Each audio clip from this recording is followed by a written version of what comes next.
Hi everyone and welcome back to another video. So if you are having trouble signing into the Disneyland mobile app or you have forgotten your Disney account password, you can usually resolve the issue by resetting your password, verifying your account information, or troubleshooting common sign-in problems.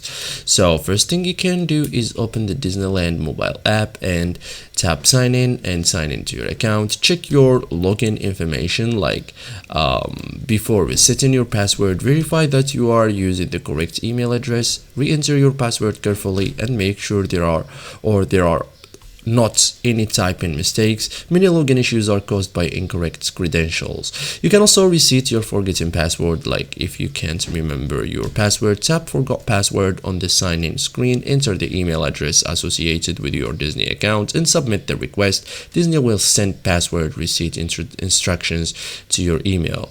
You can also create a new password, like after receiving the email, open the password reset email, tap the reset link and create and confirm your new password. So choose a strong password that's easy for you to remember but difficult for others to guess, and sign in again. Return to the Disneyland app and enter your email address and enter your new password and tap sign in. You should now be able to access your Disney account. Otherwise, fix other login problems, like if you are still unable to sign in, check your internet connections, update the Disneyland app to the latest version, restart your phone. You can also close and reopen the app. You can also verify your email account can receive Disney emails, including checking your spam or junk folder for password reset messages. And that's it guys, thank you for watching and see you in the next tutorial.